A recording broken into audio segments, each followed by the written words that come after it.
মোহাম্মদ ফাহাদ আপনি লিখেছেন, সম্প্রতি ঢাকায় একটি গোলটেবিল অনুষ্ঠিত হয়েছে, শিরোনাম আসুন মাসিক নিয়ে কথা বলি। একান্ত ব্যক্তিগত বিষয় নিয়ে ধরনের অনুষ্ঠানের আয়োজন সম্পর্কে আপনার মন্তব্য কি? আব্দুল্লাহ আল জুবাইর আপনি লিখেছেন, ব্যাংক থেকে লোন নেওয়া হারাম, কিন্তু বিপদে পড়ে কেউ যদি নিয়ে ফেলে এই গুনাহের ক্ষমা কি হবে? কিভাবে তওবা করলে আল্লাহ তাআলা মাফ করবেন?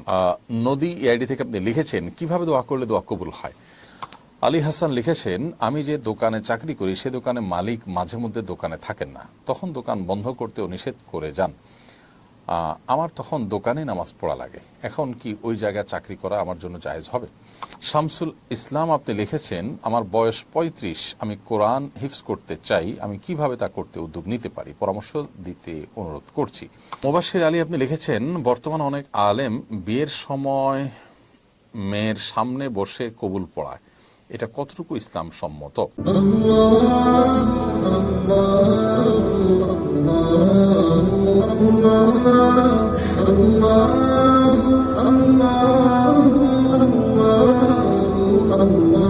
মোবাশ্বির আলী আপনি লিখেছেন, বর্তমান অনেক আলেম বিয়ের সময় মেয়ের সামনে বসে কবুল পড়ায়, এটা কতটুকু ইসলাম সম্মত? দেখুন, বিয়ের সময় মেয়ের সামনে বিয়ের আগদ হতে পারে যদি মেয়ে পর্দা পুশিদার মধ্যে থাকে, কোনো অসুবিধা নেই। পর্দা পুশিদার মধ্যে থেকে যদি আগদ হয় তাহলে সে আগদ অনুষ্ঠান জায়েজ আছে। আর যদি পর্দা পুশিদার খেলাফ হয় তাহলে সেক্ষেত্রে মেয়েকে উপস্থিত রেখে এমনটি করার কোনো কারণ নেই, কারণ পর্দা ইসলামের ফরজ বিধান, বিধায় সেই ফরজ বিধান বিবাহের মধ্যে লঙ্ঘন হলে সেটা কিন্তু নাজায়েজ কাজ হবে। বিধায় এই বিষয়টি খেয়াল রাখতে হবে যে মেয়ের উপস্থিতি যদি আগদ হয়ে থাকে সেখানে পর্দা ঠিকমতো হচ্ছে কি হচ্ছে না। তো এই জন্য মেয়ের উপস্থিতি থাকাটা যে জরুরি নয় সেটা আমাদের বোঝা দরকার। অনেকে মনে করি আমরা মেয়েদের উপস্থিতি থাকা জরুরি, মেয়ের উপস্থিতি থাকা মোটেও বিয়ের আগদ সম্পন্ন হওয়ার জন্য জরুরি নয়, বরং আগদ সম্পন্ন হওয়ার জন্য মেয়ের অনুমতিটা জরুরি। অনুমতি যদি নিয়ে আসা হয় বা মেয়ের সম্মতি যদি থাকে সেক্ষেত্রে মেয়ের পক্ষ থেকে মেয়ের বাবা বা পরিবারের কোনো সদস্য তার তরফ থেকে প্রস্তাব বা সম্মতি এটা দিলেই চলবে ইনশাআল্লাহ তাআলা। আব্দুল্লাহ আল জুবাইর আপনি লিখেছেন, ব্যাংক থেকে লোন নেওয়া হারাম, কিন্তু বিপদে পড়ে কেউ যদি নিয়ে ফেলে এই গুনাহের ক্ষমা কি হবে? কিভাবে তওবা করলে আল্লাহ তাআলা মাফ করবেন? ভাই আব্দুল্লাহ আল জুবাইর, সুদী ব্যাংকের লোন বা সুদী প্রতিষ্ঠান থেকে সুদভিত্তিক লোন নেওয়া হারাম। অতএব কেউ সুদ ভিত্তিক লোন নিয়ে ফেললে আল্লাহ সুবহানাহু ওয়া তাআলার কাছে তওবার প্রক্রিয়া হলো যে খুব দ্রুততার সাথে তার অন্য স্থাবর সম্পদ দিয়ে বিক্রি করে হলেও বা অন্য হালাল বা বৈধ লোন নিয়ে হলেও এই লোনটাকে ক্লোজ করে ফেলা, অর্থাৎ যত দ্রুত সম্ভব এটা ক্লোজ করে ফেলা, এবং আগের চুক্তি অনুযায়ী যে সুদ সেই সুদ দেওয়ার কারণে যদি তিনি এখন ভুল বুঝতে পারেন এবং তওবা নাসুহা করেন, আশা করে যে আল্লাহ তাআলা তাকে মাফ করবেন, এবং তওবা নাসুহা করবেন, জীবনে আর কখনো তিনি সুদের পথে পা বাড়াবেন না, যত বিপদই তার হোক না কেন। আশা করে যে আল্লাহ রাব্বুল আলামিন ক্ষমা করবেন, কারণ তিনি ক্ষমাশীল, তিনি ক্ষমাকে ভালোবাসেন। ইন্নাল্লাহা ইউহিব্বুত তাওয়াবিনা ওয়া ইউহিব্বুল মুতাতাহহিরিন। আল্লাহ তাআলা তওবা করে আল্লাহর দিকে যারা আসেন তাদেরকে আল্লাহ তাআলা ভালোবাসেন, বিধায় তওবা করে গুনাহ মাফ চাইলে আশা করে যে আল্লাহ তাআলা মাফ করবেন। আলী হাসান লিখেছেন, আমি যে দোকানে চাকরি করি সে দোকানে মালিক মাঝে মধ্যে দোকানে থাকেন না, তখন দোকান বন্ধ করতেও নিষেধ করে যান। আমার তখন দোকানে নামাজ পড়া লাগে, এখন কি ওই জায়গায় চাকরি করা আমার জন্য জায়েজ হবে? ভাই আলী হাসান, দোকানে যদি নামাজ পড়তেই হয় তার দোকানে একাধিক ব্যক্তি থাকলে তাদেরকে নিয়ে জামাতে নামাজ পড়বেন, এবং মাঝে মধ্যে এরকম হলেও প্রায় সময় আপনি যেন জামাতে সামিল হতে পারেন মালিকের সাথে, সেটি নিয়ে আপনি আলোচনা করবেন, বোঝাপড়া করার চেষ্টা করবেন।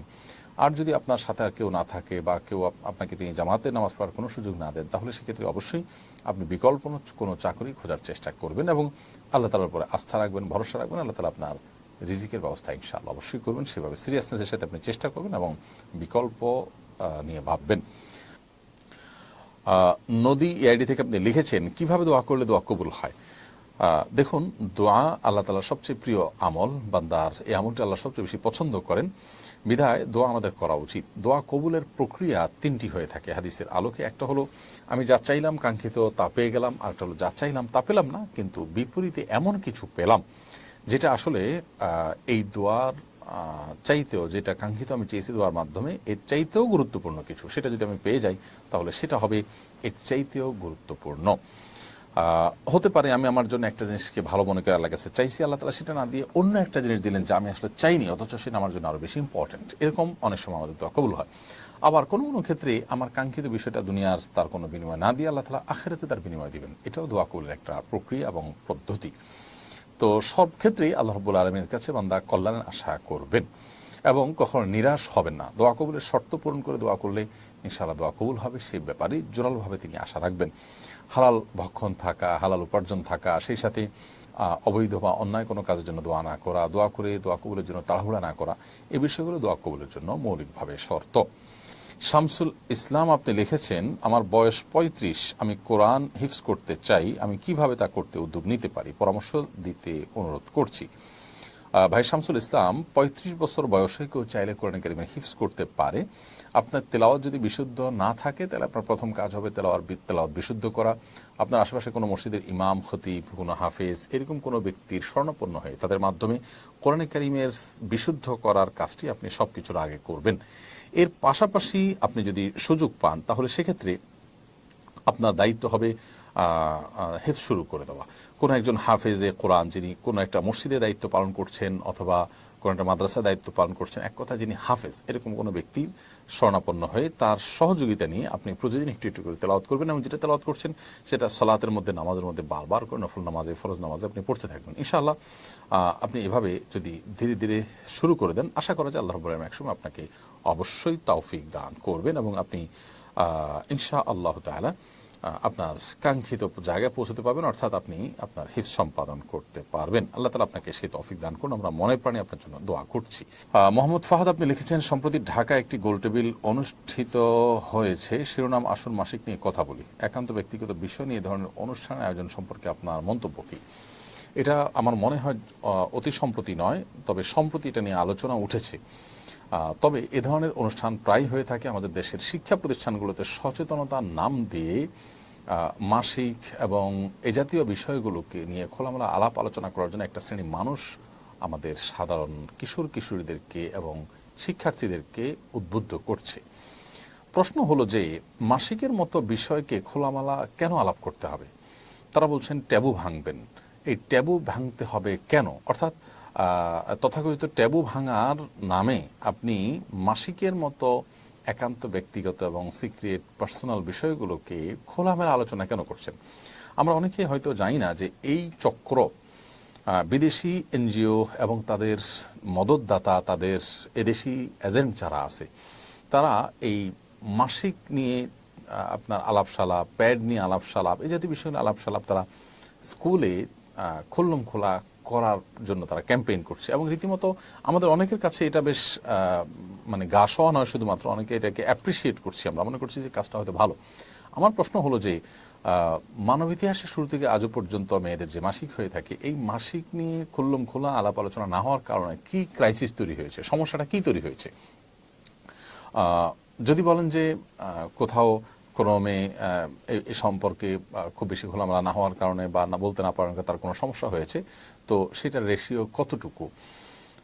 আর এখন এটা নিয়ে খোলামেলা আলোচনা করার যে ফলশ্রুতি সেটা কি, সেটা দিনের আলোর মতো পরিষ্কার এবং কারোর সেটা বোধহয় আর বলে বোঝানোর অপেক্ষা রাখে না। দেখুন, মানুষের স্বভাবজাত লজ্জা, লাজুকতা, এটা মানুষের অনেক বড় একটা সম্পদ। এটা যখন হারিয়ে ফেলে কোনো সমাজের মানুষ, তখন সে সমাজ থেকে মানুষ ভালো কিছু আশা করে না, সেখান থেকে কল্যাণের কোনো কিছু মানুষ পায় না। মাসিকের মতো পার্সোনাল বিষয় নিয়ে তো আলাপ আলোচনা করতে, মানুষ তো মলমূত্র ত্যাগ করে, সেটাও তো পার্সোনাল বিষয়, তো সেটা নিয়ে একেবারে খুল্লম খোলা গোলটেবিল বৈঠক করে আলোচনা করেন তো দেখি? নিশ্চয়ই সেটা আপনি আলোচনা ওইভাবে করবেন না। আজকাল এই ক্যাম্পেইন যারা করছে তারা এও বলছে যে বাবা ভাইকে মাসিকের প্যাড আনতে দেন এবং এটা গোপন করতে হবে কেন? আমার প্রশ্ন হলো যে গোপন করার মধ্যে সমস্যাটা কোন জায়গায়? আমাদের সমাজে এই মানে যুগ যুগ ধরে যে চলে আসছে এই বিষয়ে মানুষের স্বভাবজাত লাজুকতা, আর এটা তো লাজুকতার বিষয়, এটা এমন এক বিষয় যে এটা আসলে খোলামেলা আলোচনার বিষয়ই না। পশ্চিমা যে সংস্কৃতি, তা সেখানে আপনার মানুষের যৌন কর্মকেও তারা আজকাল ব্যক্তিগত কর্ম বা গোপন কর্ম তারা মানতে রাজি না। তো মলমূত্র ত্যাগ করার জন্য আর তাহলে এটা কি এখানেও আর ওয়াল দেওয়ার দরকার কি? গ্লাস লাগাই দেন, এটাকেও আর ব্যক্তিগত কাজ বলার দরকার কি? খুবই দুর্ভাগ্যজনক। এরা আমাদের সমাজের তরুণদের মধ্যে, কিশোরদের মধ্যে নির্লজ্জতাকে ছড়িয়ে দিতে চায়। এদের বিরুদ্ধে আমাদের সোচ্চার হতে হবে। এরা আমাদের সমাজে নানা মুখরোচক স্লোগান দিয়ে এ ধরনের ক্যাম্পেইন করছে এবং এই সমস্ত ক্যাম্পেইনের কুফল আমরা দেখতে পাচ্ছি। আজ আমাদের কিশোরদের যে ভয়াবহ দুরবস্থা, এর অন্যতম কারণ হলো তাদের এই স্বভাবজাত যে লাজুকতা, সেটাকে তারা তুলে দেওয়ার অপচেষ্টায় লিপ্ত আছে।